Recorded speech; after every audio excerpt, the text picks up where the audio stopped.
Woo-wee!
So yeah, it's kind of an exciting day around here. I get a chance now to bring out to you what will be, as of the day I'm uploading this, the very first review on the Hinderer Tri-Way Pivot system. As a matter of fact, if you were to go around YouTube right now, the day I'm uploading this, the only videos that exist are a couple of quick demo videos from a couple of retailers and Rick Hinderer himself sitting down, disassembling the knife and showing you how it works. But no actual review from a user, collector, customer, so on and so forth. So it's my pleasure to bring this out to you right now. Now, I've got a history with Hinderer knives, and anyone who's watched my channel for any length of time knows that I have most certainly been very critical of them in the past.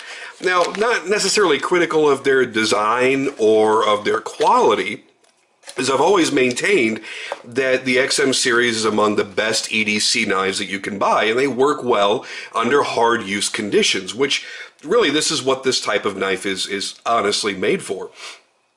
But, you know, way back when I was critical of the fact that their $400 knife couldn't be bought for anything less than $600 to $800 because people were just being jackholes about it. They were harder to get if you weren't law enforcement or emergency medical services or whatnot. You know, you couldn't get the LEO discount. So, you know, you were having to buy them at retail. There weren't a lot going around. People were buying them and then jacking them up, and it got to be absurd for a while. But those days, luckily, are very, very, very long gone, and we haven't seen that for a couple of years. But that was really one of the biggest gripes, and that had nothing to do with Hinderer themselves. They really had no control over the secondary market. My only real criticism came from the fact that they were making certain models as flippers, and they didn't flip very well. Well, those days are long gone, my friends. It is the dawn of a new era. Not only because you're now getting an XM on bearings, which is, you know, pretty damn awesome. Oh, look at that. Feel that. Oh. But also, it's got a more finely tuned detent, and that is another, you know, it's a big thing when you're getting into flippers. It's not just about having, you know, the bearings, because, you know, honestly, there are plenty of custom makers that can give you a smooth, super fast, awesome flipping knife on washers. It's all going to be about the detent and the lockup as far as the quality of a folding knife, especially in a flipper. So now, you've got that finely tuned detent. On top of that, you have the flexibility to tune the knife to your particular needs using either the bearings or phosphor-bronze washers or nylon washers. And I gotta tell you, that's pretty damn awesome. And to have that flexibility, I think is going to make a lot of people happy. And this is something that I think is going to raise the bar for a lot of other knife manufacturers, because there are people that have a very specific preference. Some people will only buy knives on bearings. Some guys have a belief that bearings are so drastically much weaker that they have to have some sort of washer system, and they prefer maybe phosphor-bronze washers for the longevity, or nylon washers because it feels a bit smoother. Everybody has a different preference. Same way that Rick has catered to people having a preference for tip up or tip down carry. I've already switched this to a tip up carry, because if you're carrying a flipper tip down, you're just looking for issues, because as it sits in your pocket, this sits against the back of your pocket, that can open up your blade, you reach in your pocket for something, and that happens, and that's no fun. And obviously when it's tip up, this is sitting against the back seam of your pocket. The blade can't open up by itself no matter what you're really doing, and even if it's somehow managed to do that, that's not where your hand is going. So yeah, it's a flipper, so you want to carry that tip up. But he's always given you that flexibility. Now there's flexibility in the new systems he's offering with the different spacers, if you want to use different standoffs in blue anodized, gold anodized, whatever colors, they has those available. He's always done cool stuff with steel flame to give you the block off plate in, with little skulls on it, or skulls on the clips or whatever, and crosses and things like that. So there's always been some modularity that allows you freedom to kind of make it yours, which is their mantra. It's make it yours. Now they've taken it a step further and went, okay, there are guys that are going to have a preference for a very, very smooth bearing style flipper. But maybe there's a guy that works out or is stationed out in the desert, or you're out in the woods a lot, or you're out in the mud a lot. And, bearings are not going to be the best for that. They're going to collect dirt and dust and lint and all kinds of other stuff in there, especially. By the way, always run your bearings dry. It doesn't attract things into there and trap it in there, forcing you to clean it more. But even if you're running them dry, if you're working in really adverse conditions, you drop this thing in the mud a few times, that action's going to get really crappy. So in that case, there are people that are absolutely going to benefit from having the different washer styles, the washer systems installed in the knife. So it's now you're able to customize the knife to your own specific needs. And I think that's great. And one of the things that I did as soon as this knife arrived, I told Rick, I said, I'm really, really, really happy with the sharpness of that detent. It's not overly hard.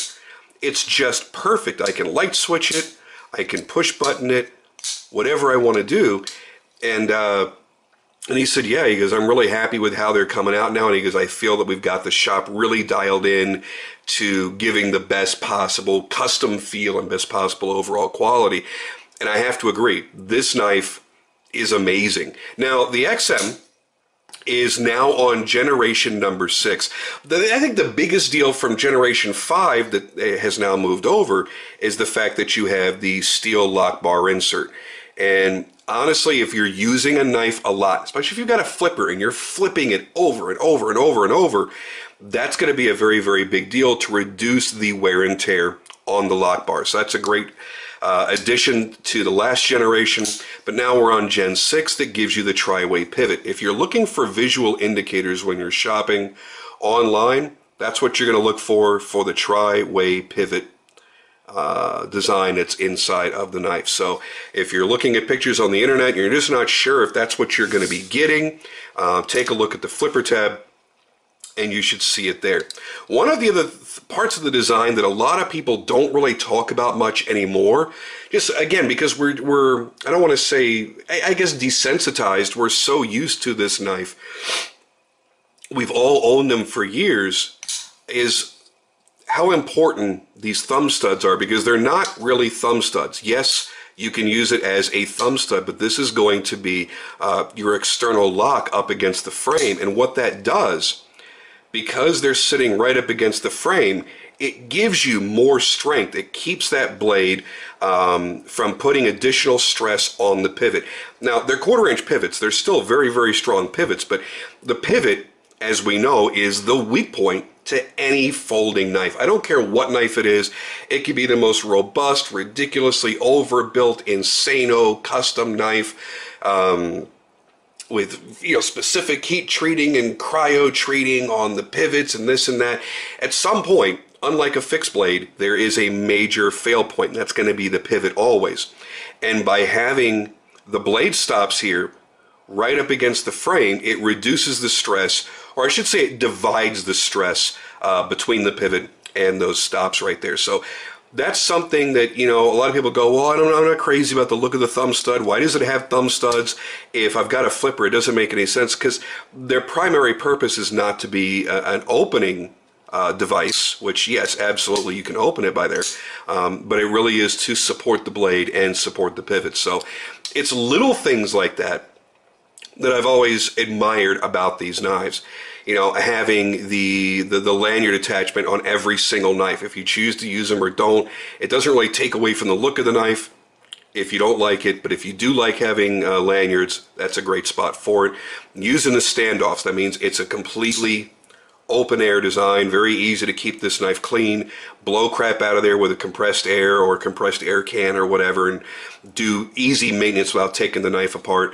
Useful jimping all the way around. So you've got a grip on this knife, no matter how you're holding it, you have those grip points. The ergonomics are always fantastic. It fits great in the hand. It's great for everyday use. Now this is less of an EDC style blade. I like the Wharncliffe. That's why I specifically requested the Wharncliffe. The Spanto, it has been one of my favorites. That's actually what I've owned more of than anything else. I like the look of this blade overall, but yeah, the Spanto probably is one of the most useful. You know, he's got a couple of really great blade designs. And the great thing is, it's all modular, man. So you can have those different blades in a frame that's always going to fit this good and feel this good in your hand. So when you get the knife, I quickly unboxed it, but it's the same box that we're used to with the Tactical Peanuts. The knife will be in a Ziploc baggie, and then you will receive your inspection card. It shows who hand assembled and tuned the knife. So Kim, if you're watching, you did a hell of a job tuning this knife. Everything fits great, feels great, detent's awesome, lockup is great, everything's in line and perfect, nothing was loose, everything was great. And this is going to be right behind that, and that is going to be your washers. It's very simple, not difficult at all, but you can visit Hinderers YouTube and get the instructions on how to change it. I am going to go ahead and change these out for you. I'm not going to do it as an instructional video. I'm just going to kind of cut away, take the knife apart, show you how everything works, put it back together, and just make it very, very simple. But I want to show you that it is easy. Yeah, you do need a couple of tools. Hinderer designed this pivot specifically for in-the-field use, where you can use, you know, the rim of a cartridge. You can use a coin, whatever you have in your pocket handy to tighten and loosen your pivot should it loosen up while you're out in the field using it. So it's a very easy knife to maintain. But when it comes to taking the whole thing apart, yeah, you need a few things. You need your Torx. I think I'm pretty sure it's a T8 Torx. You need to be able to get this open, and you need to be able to hold this end over here. It's a simple thing, but it's a little time consuming. But honestly, most people are going to fiddle with it, figure out which of the three pivot styles they enjoy the most, and it's probably going to stay like that. You're probably never going to open it up again. What I love about this, though, is it gives you that opportunity to choose which way you want to go. Like I said, it comes installed with the bearings, and that gives you the smoothest, the fastest, and the most responsive flipping action. And then you can go with either of the two sets of washers, whatever your preference is for a washer system. Now, I've owned 3 or 4 XM-18s. I've owned an XM-24, bought countless custom scales and so on, and I've always liked the knife as a whole. But the flipping action was always a deal breaker for me. But I kept coming back and buying more because there's something about this knife that's always drawn me in.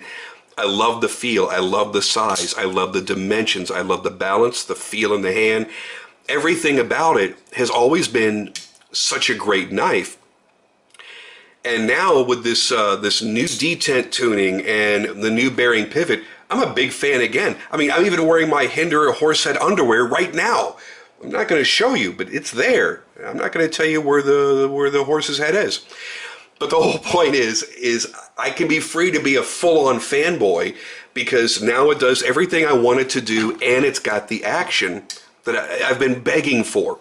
Now again, I'm sitting here demoing this and dropping the blade. This is not how you're ever going to close the blade in real life, but it's the only way that without you being here and touching this knife and feeling it for yourself, it's the only way I can give you a visual demonstration of how smooth that really is, because you're just going to be doing this when you close it. And let me tell you right now, it is fast and smooth.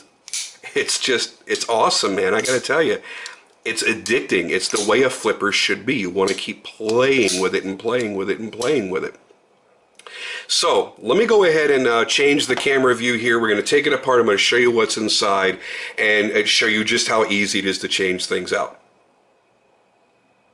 This should be a pretty familiar sight to anybody that's ever owned an XM. You've maybe changed out your standoffs and spacers or something like that, changed out your scale. And this is what happens when you take out these 3 handle screws and the pivot. It all comes apart pretty simply. You've got your frame lock, you've got your liner, you've got your scale, and of course your blade. Now the only thing that's going to be different with the Generation 6 with the Tri-Way Pivot design and all previous XMs is going to be these channels here, these pockets for the bearings to sit into. Because if you go and look at any of the washers, you see that they are very, very thin. And you take the bearings and they are more than twice as thick. Now I haven't mic'd these, I don't know what the actual thicknesses are. This is probably somewhere around 15 thousandths. This is probably somewhere around 50, maybe 60. So you've got quite a bit of extra room that needs to be made. So what's going to happen is they supply you with these 2 spacers. Now if you're using the bearings fit in the pocket, you don't do anything else. When you're changing out to any of the washers, you're just going to add the spacers, and it's just that simple. So let's go ahead and get this back together. I've taken the pocket clip off the back just because the way that I have to do this for demonstrative purposes on video, I can't hold it in my hands the way I'd like to and still allow you to see what I'm doing. So I've got to try and do this all lying down. This will be fairly interesting. So we're going to go ahead and drop these bad boys in here. I just dropped the bearings out of the frame lock. There, I'm still probably going to wander off camera. By the way, one thing that you're going to want to invest in if you're going to be doing this fairly often, if you notice on the back side of the pivot there's just a slot, and when the pivot screw is tightened all the way in there, that pivot screw will be flush with those slots, which means you can't just take the blade of a screwdriver and stick it in there. So you're going to want to pick up the spanner tool from Hinderer or from one of their dealers like Monkey Edge or whatnot, because that will actually grab the 2 outer edges and give you the support that you need to be able to screw and unscrew that. And I knew this was going to be a challenge trying to do this lying down. Let's get those back in there.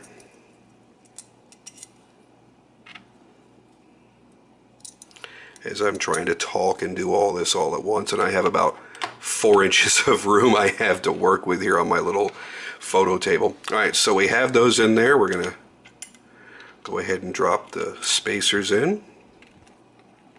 And speaking of spacers, we know we're going to be using one of the washers. We're going to get the bearings out of the way. We'll drop the first spacer into that bearing pocket, and we'll use the nylon washer because that should be fairly easy. And I probably should have made my life easier by putting the pivot in first. Let's go ahead and get that in there. Everything's fit with such tight tolerances. There is no wiggle room. Everything just goes straight in and out, which is a testament to Hinderers machining and precision. Get that bad boy on there. Okay. And then we'll do the same thing with the blade. Now what you're going to want to do when you're reassembling, you really should have the blade at an angle and applying pressure to push down the lock bar tension. But because I'm doing this kind of on a slick surface and everything's going to move around, I'm going to do what you're not really supposed to do, because you can actually wedge the lock into that area there, and that's not really great. But I think we can probably make this work. And actually, let's get that off there for a second. We want to reverse that.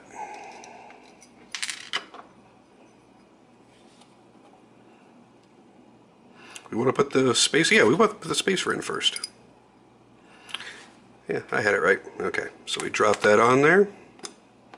Try not to cut yourself on the blade. I always tell people, if you're going to be taking apart folders and stuff, either get a good set of gloves that you won't cut through, or take painter's tape and wrap it around the blade so you're not handling a sharp blade all the time. That really is the smart way to do things. Okay, so now we're going to take the liner, and we're going to line that all up and drop it in place.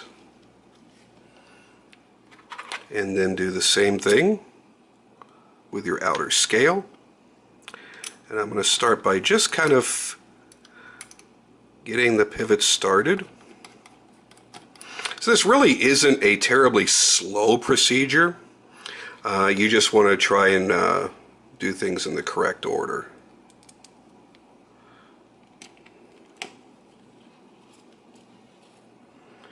Just get them started.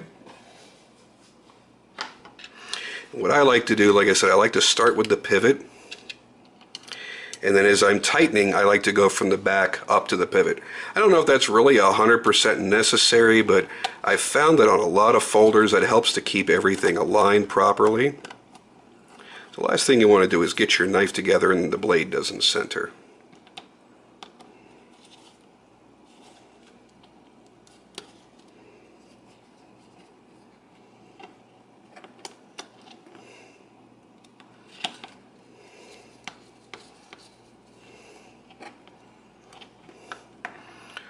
Okay, and then we know we have that all together properly. Yay!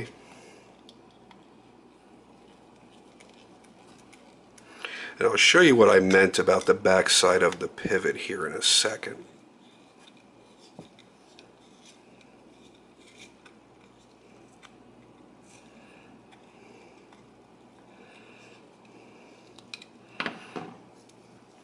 That's what I was talking about right there. So that's where the spanner tool comes in handy. Alright, let's make sure all these are tightened up the way they need to be. That's snug. You don't want to over tighten these things. There's no real reason to. That's snug. And that's snug. And then you don't over tighten your pivot.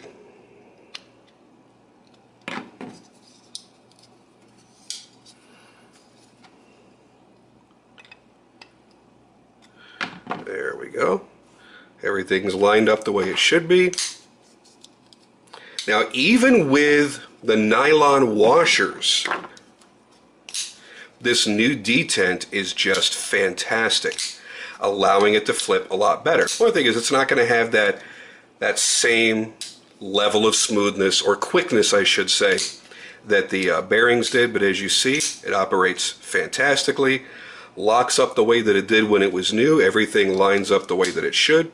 It's a very simple procedure. It's a little bit time consuming, but honestly, the more you've done that, after 3 or 4 times to take it apart in XM, you're going to get it back together super quickly. The only issue that you're ever really going to find is sometimes if you're trying to do it just in your hands, I can almost guarantee you every time you start getting it together, this middle one is going to fall out, the spacer falls out, then you got to take it all apart and put it back together again. But that's really it. It's a very simple procedure, very easy to do. And now I have a system in here that if I was going out in the woods, I was going out on the water, I was going to be in mud, any kind of conditions where the bearings could get fouled up by getting piled up with all kinds of crud, I would switch it out to one of these 2 washer systems, and I wouldn't have to worry about any maintenance while I was out there using it. Now for me, for regular everyday EDC carry, I'm going to use the bearings. The bearings are, I don't know, there's just something about bearings. I like bearings in a flipper. But that's the beauty of this knife. You get that personal choice. As you see, it's not challenging at all to get the knife apart and back together. You know, a lot of you guys may have tried taking certain knives apart for maintenance, put it back together, and no matter what you did, the blade wouldn't center right, and you had to have the pivot so loose that it would wiggle back and forth, and when you tighten it down, you know, this is a really simple system. As I mentioned, Hinderers machining is really pretty amazing. They make their own hardware. Everything is made to their own spec. They're not buying hardware or spacers or anything from an alternate source and then making it work. That means every part that they make, they have their own quality control over that individual part and then for the knife as a whole. So they get to control everything that happens. And that's the beauty of this. Yes, you're buying a production knife, but I got to tell you right now, the way this feels, the way it feels put together with the more precisely tuned detent, the new steel lock bar insert, the option to be able to use bearings if you so choose, this feels like a very, very high grade knife. And I'm going to tell you right now, I've handled quite a few of Rick's custom flippers. And that's one of the things I've always mentioned too, that okay, maybe the production ones don't flip that great, but you know, the customs, boy, they sure flip great. But you know, not everybody's got $1,200, $1,300, $1,500 to spend on one of his hand ground customs. The feel of this knife now is much closer to a custom than it is a previously made production. And I think that's going to change a lot of opinions for people concerning the XM knives, as well as, I know the full track has this system. I don't know if the half track does, but this is probably going to get rolled out in every knife that Rick makes for the future. This now takes the incredible design of the XM series that everybody recognizes as one of the best all-around EDC usable knives, and now takes away maybe one or two of the gripes that somebody may have had in the past. Maybe they didn't like the fact that it was, you know, soft titanium against steel lockup. Well, they've had the steel on steel lockup for a while now. You got that on the new ones as well. You've got the option for different pivots. So if you prefer to buy the flipper variations and you want it to flip really, really, really well, throw the bearings in there and you're in good shape. At this point, there's no negative about this knife. And that makes me feel really great as a collector. It makes me feel really great as a reviewer, somebody that's gone back for years with this knife and has critiqued it on certain things and went, man, the knife is so perfect in so many areas, but this one little thing holds me back from just loving it. And damn it, why can't they make a flipper that flips? And yes, I've said that. Now, man, there's nothing to critique. It's now pretty much the all-around, everyday, perfect EDC knife. And that not only raises the bar for Hinderer, but I think this system raises the bar for everybody else in the industry. Can you imagine if every major manufacturer of a good high-end knife gave you this option, allowed you to choose how you wanted the knife to operate for the different conditions that you may operate it in? And that, my friends, is a big deal. Yes, it's a big deal within Hinderer, but I think this is a game changer for everybody in the industry. This is not a difficult thing to do. I'm very surprised it took this long for anybody to do it. But here it is. Nylon, phosphor-bronze, or bearings, your choice, your flavor, how you want it to feel, how you want it to operate, and how you want it to operate in the specific conditions that you're going to use it in. This is just damn awesome. Kudos to Rick and the team at the ranch. I think this is a phenomenal thing. I'm excited for everybody that's getting their hands on one. Again, there are so many dealers that carry Hinderer, it's impossible not to find them, whether you're going to GP Knives or Blade HQ or Arizona Custom Knives. I mean, everybody's got a Hinderer. Take a look at the dealers that have these new ones. This is a much, much, much different knife. And definitely check out DLT Trading. They're one of their biggest dealers. They've always got a good stock, and they're getting exclusives that nobody else gets. I mentioned that before. M390 steel. There are no choil Spantos in 3.5 inch over there. DLT, great company to deal with. So wherever you decide to buy, you know you're going to get a million different flavors in your presentation side. There are many different finishes, the working finish and this black finish. There's different finishes on the blades. There's different blade styles. And now the option to have the Tri-Way Pivot system. Really, you're custom tailoring a production knife to your specific taste. You can't beat that. I'm out of here, guys. I'll catch you on the next video.